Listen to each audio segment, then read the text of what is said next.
जगभरातल्या सर्व प्रेक्षकांचं स्वागत आहे। मधल्या वेळेमध्ये जो मुद्दा आपण टॅग केलाय त्याचा खरं म्हणजे मी काही दिवसापासून अभ्यासच करत होतो। गेल्या महिन्यामध्ये श्री नलिन मेहता यांचं हे 809 पानाचं जे फॉर्मर जर्नलिस्ट आहेत त्यांनी लिहिलं द न्यू बीजेपी नावाचं एक पुस्तक मी खास आवर्जून मागवलं, कारण संपूर्ण देशात म्हणजे 2014 साली आणि 2019 साली देशातली महत्त्वाची अशी राज्य फिरल्यानंतर सुद्धा भारतीय जनता पार्टीला ज्या पद्धतीचा विजय सातत्यानं मिळतो आहे, तर तो का मिळतो आहे? नरेंद्र मोदी, कालही मी जेव्हा तुळजापूरमध्ये लोकांचं मत आजमावलं तेव्हा हे जाणवलं की अजूनही नरेंद्र मोदी यांच्याबद्दल लोकांच्या मनामध्ये तोच विश्वास आहे जो 2014-19 या दोन्ही निवडणुकीच्या वेळेला दिसला होता। 53% भारतीयांनी अजूनही, कारण इंडिया टुडेचा जो मूड ऑफ द नेशन सर्वे झाला तर तेव्हा 53% भारतीयांनी नरेंद्र मोदी यांनाच आपला पुढचा पंतप्रधान म्हणून पसंती दिली। दुसऱ्या क्रमांकावर असलेले श्री राहुल गांधी यांना 9% आणि श्री अरविंद केजरीवाल यांना 7% भारतीयांनी पसंती दिली। म्हणजे दुसऱ्या आणि पहिल्या क्रमांकाच्या नेत्यामध्ये असलेला हा जो गॅप आहे, ज्याला इंग्रजीमध्ये ह्यूज असं आपण म्हणतो, तो काय आहे? भारतीय जनता पार्टीला हे सतत असं काय यश मिळतंय? आणि आजच जे केंद्रीय त्यांचं जे संसदीय मंडळ आहे ते आणि त्यांची जी केंद्रीय निवडणूक समिती आहे ती, याच्यामध्ये जे बदल झाले ते समजून आपण घेण्यासाठी हा जो गेल्या 1 महिन्याभरापासून मी या पुस्तकाच्या निमित्ताने अभ्यास करत होतो त्याचा मला उपयोग होईल असं वाटलं। कारण द न्यू बीजेपी हे जे पुस्तक आहे, या पुस्तकामध्ये the BJP as the party of the village and introduction, becoming the Hindi heartland predominant rural party, the caste game, how the BJP became the most socially representative party in UP barring Muslims, the BJP's political mobilization of welfare, the BJP's Muslim model Hindutva and politics of exclusion, what the BJP says, the changing pattern of its discourse, Modi at digital, why the BJP wins on social media, how the BJP become the world's largest political party, organizational restructuring and the use of digital technology. हे इतकं समजून घेण्यासाठीच मी सतत या पुस्तकाच्या निमित्ताने भारतीय जनता पार्टीचा विचार करत असताना आज पुन्हा ती बातमी आली। आणि बघा योगायोग कसा आहे की श्री देवेंद्र फडणवीस यांच्याबद्दल 1 महिनाभरापूर्वी महाराष्ट्रातलं चित्र काय होतं, तर देवेंद्र फडणवीस यांना अमित शहा यांच्याशी त्यांच्या असलेल्या कथित मतभेदामुळं त्यांना उपमुख्यमंत्रीपद स्वीकारावं लागलं। नंबर 2च्या मी पुन्हा येणार म्हणत ते उपमुख्यमंत्री झाले। आणि मग त्यांची जी नेहमी युज्युअल त्यांची जी हेटाळणी होते, आपल्याला अंदाज आहे की सोशल मीडियामध्ये ज्या पद्धतीनं देवेंद्र फडणवीस यांच्याकडे पाहिलं जातं, तर अशी हेटाळणी त्यांची झाली। पण आज चित्र असं झालं की देवेंद्र फडणवीस हे केंद्रीय निवड समितीमध्ये आले आणि नितीन गडकरी जे मोस्ट विजिबल आहेत, ज्यांना म्हणजे अक्रॉस पार्टी लाईन्स ज्यांच्याबद्दल एक चांगलं मत आहे, अशा नरेंद्र मोदी यांच्या मंत्रिमंडळातल्या या महाराष्ट्रातल्या ज्येष्ठ नेत्याला की जे पक्षाचे राष्ट्रीय अध्यक्ष सुद्धा राहिले आहेत, त्यांना मात्र केंद्रीय समितीतनं बाहेर केलं गेलं।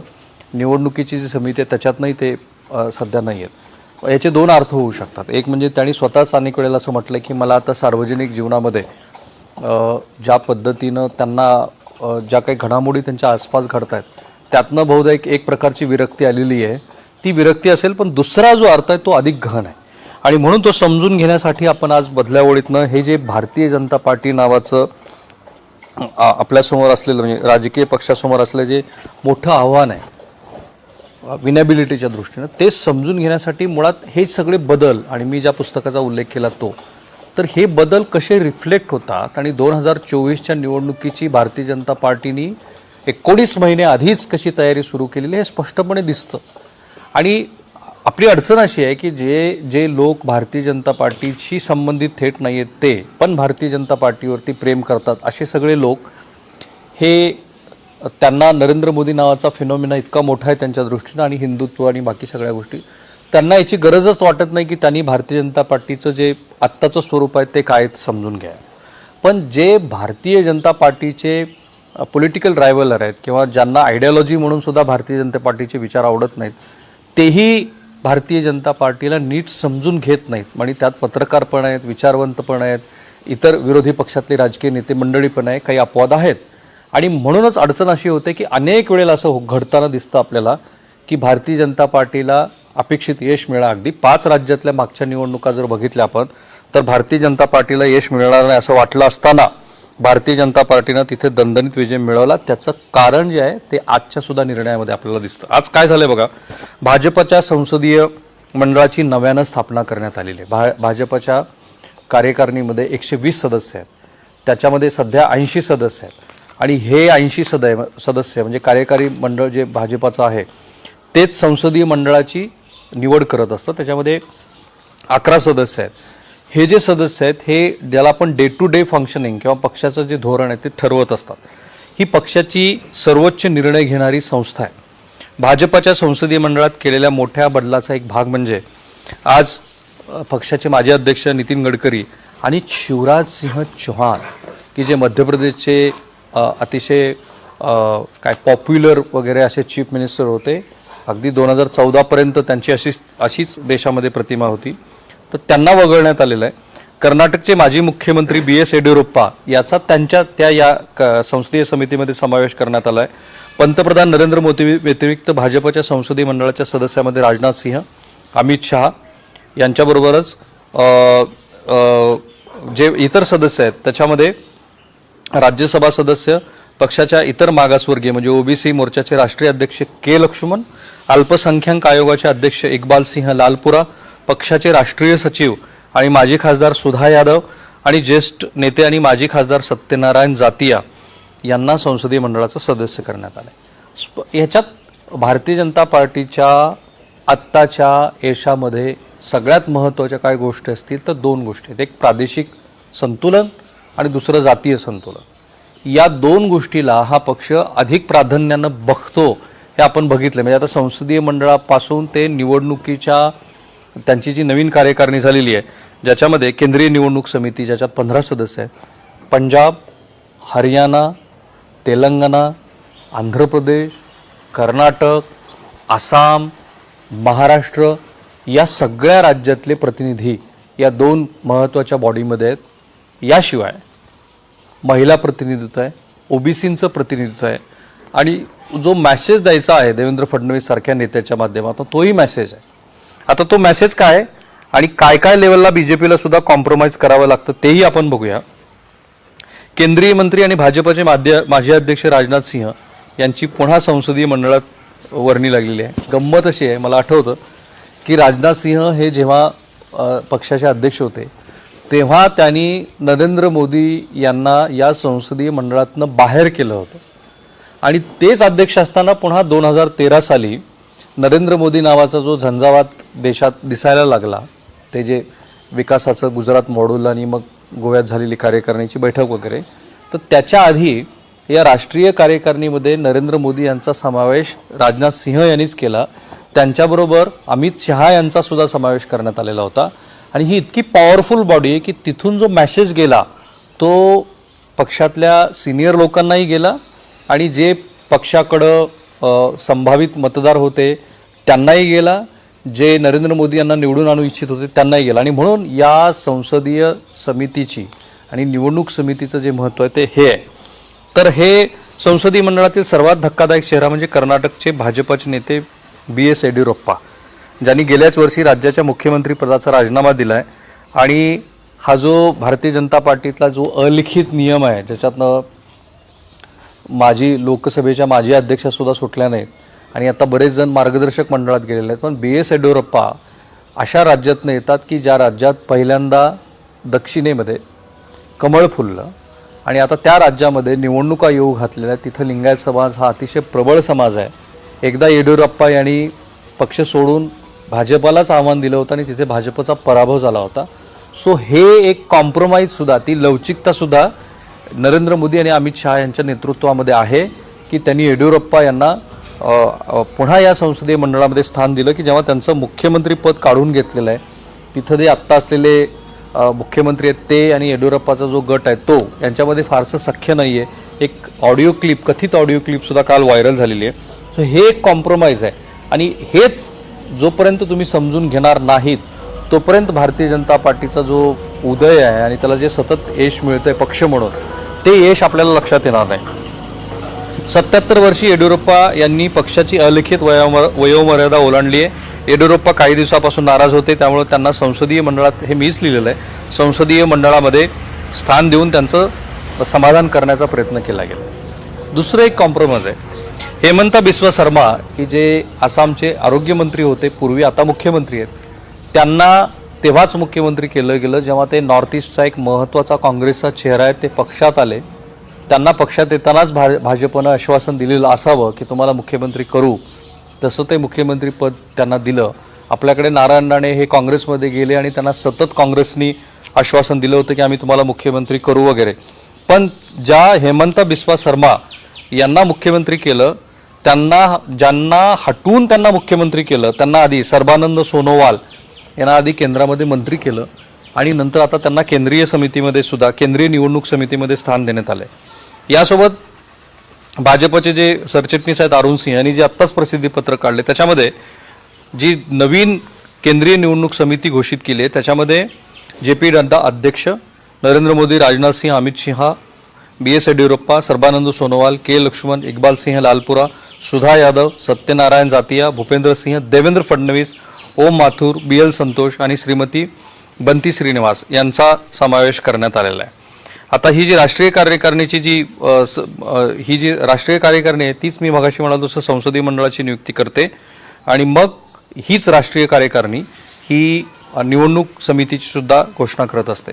BL संतोष हे संसदीय मंडळाचे सचिव आहेत आणि शिवराज सिंह चौहान हे असे एकमेव मुख्यमंत्री होते की जे दीर्घकाळ या सगळ्या टीममध्ये सहभागी होते. अमित शहा यांनीच त्यांची नियुक्ती केली होती, पण आता त्यांना मात्र या समितीतनं वगळण्यात आलं. इंटरेस्टिंगली कालच्याही सर्वेमध्ये असं दिसलं होतं की नरेंद्र मोदी यांच्यानंतर पंतप्रधान पदाचा उमेदवार कोण किंवा त्यांना पर्याय म्हणून कोण, तर लोक योगी आदित्यनाथ यांचं नाव घेत होते. त्या योगी आदित्यनाथ यांना मात्र या समितीमध्ये कुठेही स्थान मिळालेलं नाही.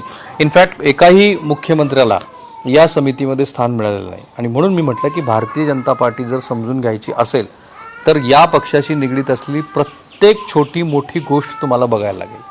क्रमांक 1, नितीन गडकरी यांची एक्झिट का झालेली असावी.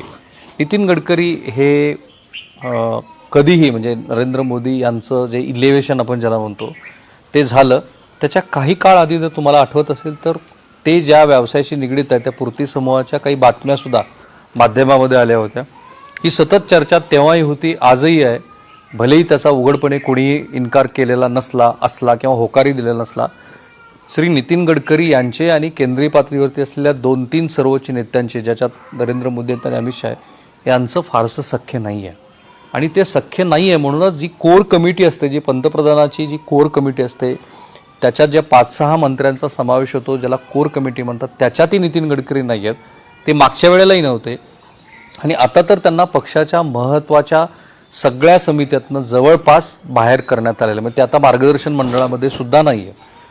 नितीन गडकरी असं व्यक्तिमत्व आहे की ज्यांच्या कामाच्या आवाक्यामुळं आणि जे नरेंद्र मोदी सरकारच्या काही विजिबल कामामध्ये जे त्यांचं विजिबल असलेलं राष्ट्रीय रस्ते विकासाचं काम आहे ते इतक्या विजिबल स्वरूपात असून सुद्धा कधीही आत्तापर्यंत आपण ऐकलेलं नाही की नरेंद्र मोदी यांनी त्यांचं भरभरून कौतुक केलं आहे किंवा त्यांच्या कामाचा इतर सगळ्या पक्षातल्या मंडळींनी जेवढा गवगवा केला. अर्थात पंतप्रधान नरेंद्र मोदी यांच्या पाठिंब्याशिवाय ते झालेलं नाही हे मान्य करायला लागेल, पण ते जे सख्य आहे ते सख्य फारसं नव्हतं. आणि आपल्या स्पष्ट बोलण्यामुळे काही वेळेला ते फटकळी वाटतं. काही गोष्टीबद्दल, राजकारणाच्या घसरलेल्या स्तराबद्दल, केवळ सत्ता मिळवण्यासाठी चाललेल्या राजकारणाबद्दल जे नितीन गडकरी सतत बोलतात, पक्षातल्या काही गोष्टीबद्दलही ते अंगुली निर्देश करतात, ती एक गोष्ट असावी की ज्या कारणामुळं त्यांची आता एक्झिट झालेली आहे. पण त्यातून सगळ्यात महत्त्वाचा जो मेसेज गेला तो कदाचित असा आहे की नितीन गडकरी यांचं केंद्रीय पातळीवरती असलेलं जे कामाचं स्वरूप आहे ते कदाचित आता एवढंच राहील, ते फार वाढणार नाही, याच मर्यादेमध्ये राहील. आणि कदाचित इथून पुढे जो राईज आहे तो राईज दिसेल तो देवेंद्र फडणवीस यांचा केंद्रीय पातळीवरती. हा योगायोग नाही आहे की त्यांना गोव्यासारख्या अतिशय अटीतटीच्या राज्याची जबाबदारी देण्यात आलेली होती की जिथे भारतीय जनता पार्टीला यश मिळणार नाही असं वाटत होतं, पण देवेंद्र फडणवीस यांच्याकडे जी स्किल आहे त्याचा त्यांनी पुरेपूर वापर केला. त्याचा वापर करून त्यांनी गोव्यासारखं महत्त्वाचं राज्य की जिथे आमदारांची संख्या फार कमी असल्यामुळं तो तो ते राज्य राखणं, आपल्याच पक्षातली माणसं राखणं, अशा सगळ्या गोष्टी करणं कठीण आहे. तिथे देवेंद्र फडणवीस यांना यश मिळालं. त्यांचं आणि नरेंद्र मोदी यांचं असलेलं जे इक्वेशन आहे त्यांचं आणि केंद्रीय पातळीवरच्या काही नेत्यांचं असलेलं इक्वेशन आहे ते बघता आता इथून पुढे देवेंद्र फडणवीस यांचा जो राईज आहे तो राईज असाच वाढत राहील. कदाचित अशा ज्या चर्चा नरेंद्रनंतर कोण, तर नरेंद्रनंतर देवेंद्र, अर्थात मध्ये 2-3 महत्त्वाची नावं अमित शहा आहेत, योगी आदित्यनाथ आहेत, JP नड्डा सुद्धा स्वतः आहेत. पण अशा काही नावांचा इथून पुढे उल्लेख होत असताना देवेंद्र फडणवीस यांचं जे इलिव्हेशन आहे, विशेषतः ज्या परिपेक्षात ते झालेलं आहे, ज्या बॅकड्रॉपला ते झालेलं आहे, ते फार इंटरेस्टिंग आहे, फार क्लिअर आहे की जे लोक पक्षासाठी लॉयल आहेत, जे हायकमांडचा आदेश ऐकतात. कारण आपल्याला माहिती आहे की काय घडलं त्या 2-2.5 तासामध्ये की जेव्हा त्यांना उपमुख्यमंत्रीपद घ्यायला लावलं, ते उपमुख्यमंत्रीपद हे त्यांची नाराजी असताना, कारण ती जी देहबोली होती ती स्पष्टपणे दिसत होती, पण ते पंतप्रधानांच्या फोनवरती JP नड्डांच्या संभाषणानंतर, अमित शहा यांच्या सांगण्यानंतर ते त्यांनी घेतलं. ती जी लॉयल्टी आहे, ती जी काम करण्याची पद्धती आहे, ती पक्षाशी असलेली निष्ठा आहे, त्या निष्ठेबरोबरच आत्ताच्या दोन्ही समितीमध्ये दिसतं असं आहे की जे पक्षाच्या विचाराला बांधील आहेत असे सगळे लोक तिथे आलेले आहेत. म्हणजे 2-3 गोष्टी भारतीय जनता पार्टीने केल्यात. एक, आपला जो प्रादेशिक बॅलन्स आहे तो साधला. 2, जे कास्ट इक्वेशन आहे ते साधलं. 3, महिलांचं रिप्रेझेंटेशन त्याच्यामध्ये दिलं. आणि 4 आणि सर्वात महत्त्वाची गोष्ट म्हणजे भारतीय जनता पार्टी हा पक्ष निवडणुकीच्या तयारीसाठी काय पद्धतीची तयारी करतो, काय विचार करतो, हे भारतीय जनता पार्टीच्या आत्ता सुरू असलेल्या सगळ्या घडामोडीतून आपल्याला अंदाज येतो. विशेषतः तेव्हा की जेव्हा जो प्रिन्सिपल अपोजिशन पॉलिटिकल पार्टी आहे, ज्याला अजूनही 17 ते 20% मतं मिळतात, त्या काँग्रेस पक्षाचा देशाचा अध्यक्ष कोण असावा ते ठरत नाही आहे. तेव्हा की जेव्हा गुलाम नबी आझाद यांना जम्मू काश्मीरचं आजच निवडणूक प्रचार समितीचं अध्यक्षपद दिल्यानंतर त्यांनी 2च तासात राजीनामा दिला आहे. तेव्हा की जेव्हा उत्तर प्रदेशचा काँग्रेस, उत्तर प्रदेश जिथे की 80 जागा आहेत लोकसभेच्या, तिथे काँग्रेसचा अध्यक्ष ठरत नाही, राष्ट्रीय अध्यक्षच ठरत नाही, तर प्रादेशिक कसे ठरतील. महाराष्ट्रामध्ये सुद्धा तेव्हा की जेव्हा महाराष्ट्रातले काही काँग्रेसचे आमदार हे पक्ष सोडून जाण्याच्या मनस्थितीत, अशी चर्चा आहे. अशा वेळेला हा पक्ष ज्या पद्धतीची आपली इलेक्शन स्ट्रॅटर्जी ठरवतो, लोक आणतो, ते बदल घडवतो, काही वेळेला ते ब्रुटल असतात, पक्षहित प्राधान्यक्रमानं पाहिलं जातं, त्यावेळेला ह्या पक्षाशी निगडीत असलेली प्रत्येक छोटी मोठी गोष्ट ही अशीच बघायला हवी. आणि म्हणून आपण मधल्या ओळीतनं आज काय प्रयत्न केला की महाराष्ट्रामध्ये सुद्धा विधिमंडळाचं अधिवेशन सुरू असताना नेहमीच जशा पद्धतीचे आरोप प्रत्यारोप होतात, तशा पद्धतीच्या गोष्टी घडत असताना एक राष्ट्रीय स्तरावरची एक मोठी घडामोड की नितीन गडकरी यांची एक्झिट आणि देवेंद्र फडणवीस यांची एंट्री, हे आपल्याला समजून घ्यायचं. त्यामागचं राजकारण काय आहे, काय पद्धतीनं भारतीय जनता पार्टी विचार करते आहे आणि कशी सतत निवडणुकीसाठी तयार असलेली ही मशिनरी, यंत्रणा आहे.